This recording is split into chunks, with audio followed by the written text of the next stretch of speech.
5 de la tarde con 21 minutos. Continuamos con nuestro invitado Julio Schilling.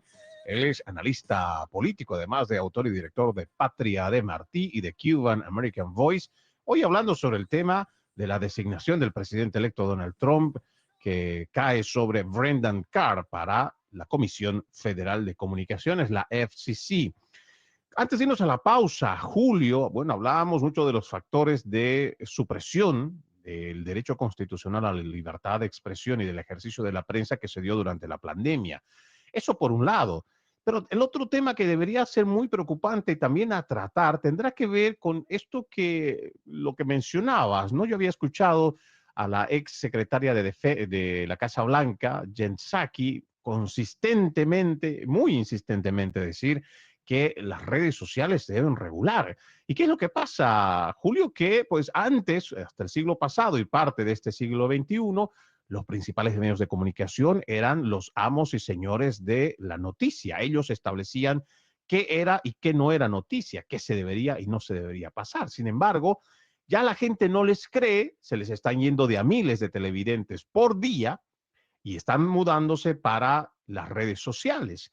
Hoy las redes sociales, incluso con la censura que, por ejemplo, tiene el señor Zuckerberg de no poder hablar sobre el tema climático o temas que tengan que ir en contra de las políticas socialistas, incluso con eso sigue siendo un espacio democrático donde el ser humano todavía puede expresar y ejercer su derecho a expresarse. Sin embargo, vemos que hay bastante movimiento por parte de los políticos, más no de la sociedad civil, para, entre comillas, regularla.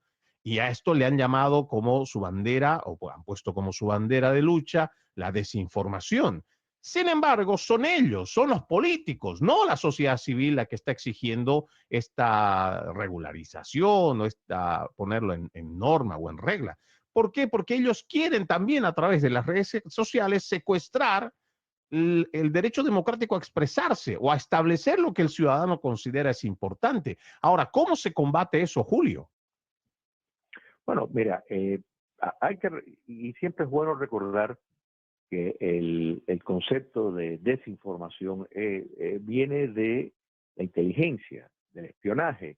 Fue uno de los mecanismos más productivos para la antigua Unión Soviética en cuanto a la inversión que hacían para combatir el Occidente.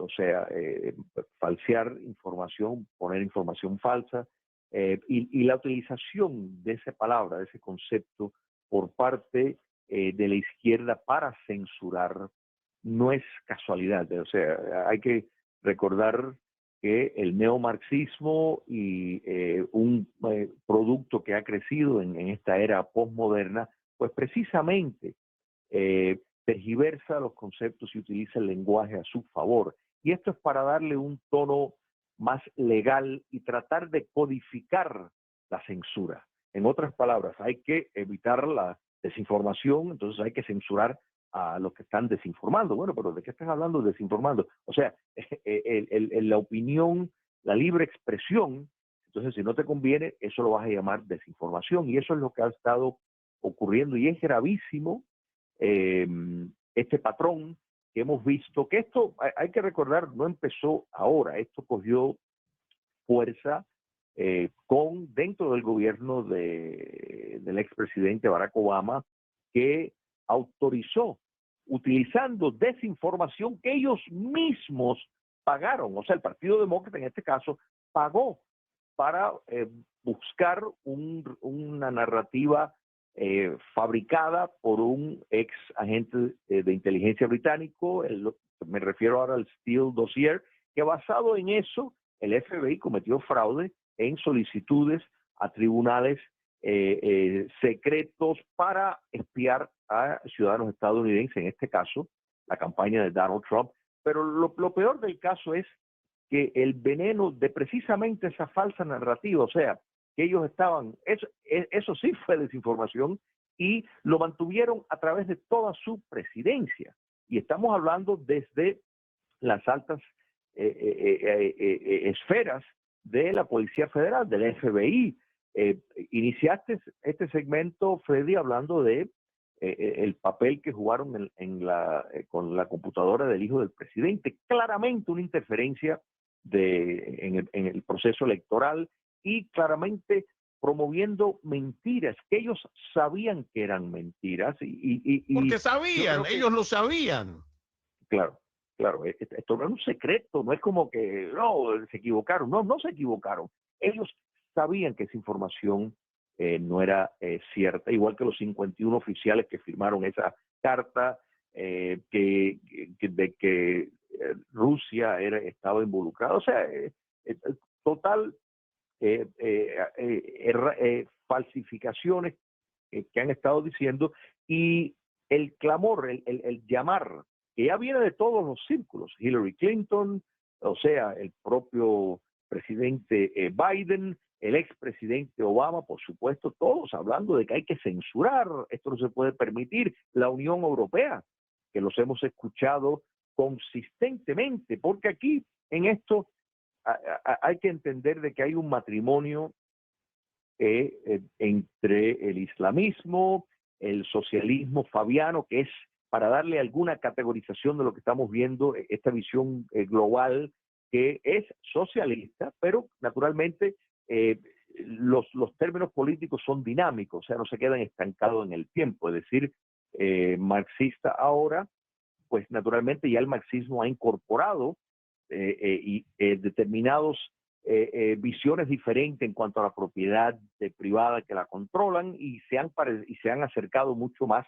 al socialismo fabiano, si lo fuéramos a categorizar. No quiero, o sea, entrar en estos detalles, pero es importante entender que este clamor también viene de Europa. No es casualidad que Brasil, Lula da Silva, también ha legalizado X, porque no le conviene escuchar eso. O sea, que hay un apegamiento Claro, es desde la una izquierda en agenda censurar. globalista, ¿no? Porque yo solamente para sumar a lo Correcto. que tú estás mencionando, Julio, a principios de este año, en la reunión anual que tuvieron en el Foro Económico Mundial, lo primero que sale a decir Ursula von der Leyen, dice que lo más grave que está enfrentando la humanidad es la desinformación. Olvídate el tema de la desnutrición en África, que la gente se está muriendo de hambre o que están siendo perseguidas por su propia gente, asesinadas precisamente con la venta de armas tanto americanas o francesas o británicas. No, no, eso no es un problema. La falta de agua, la sequía, no, eso no es un problema. El problema para el Foro Económico Mundial en su reunión anual y abriendo o sea, el día de la inauguración, dicen que es la desinformación.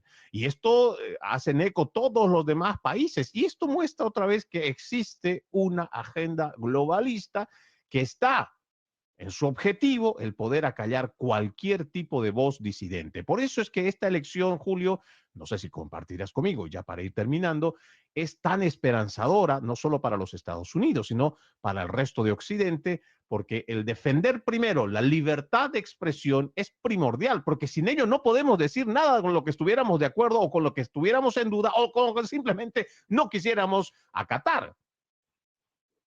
Correcto, Freddy, coincido plenamente. No podemos hablar del sistema democrático sin el elemento de la libre expresión. O sea, que aquí está en juego la civilización occidental, quien dio vida a el concepto de autogobierno, el concepto de derechos humanos, el concepto de todo lo que precisamente hace una separación entre sociedades libres y abiertas y el despotismo. Es el producto, la verdad, de la civilización occidental, esa mesa de tres patas de Jerusalén, Roma y Atenas. Entonces, eh, estamos viendo, yo creo que hay que sentirnos muy esperanzados cuando vemos, por ejemplo, en la Argentina, al presidente Javier Milei cantársela clara en el Fondo Económico Mundial, cuando vemos el expresidente Jair Bolsonaro, cuando vemos en Italia Giorgia Meloni. O sea, realmente hay un movimiento que está claramente viendo el peligro de la destrucción de la libre expresión del sistema democrático, que es una guerra contra la civilización occidental, que la cual la inmigración en masa tiene mucho que ver con eso, es una herramienta, el ecosocialismo es una herramienta, el querer destruir el concepto de nación para trasladar todo tipo de soberanía a entidades internacionalistas. Y un paréntesis nuevamente, porque esto es importante entender, el marxismo siempre fue internacionalista, o sea,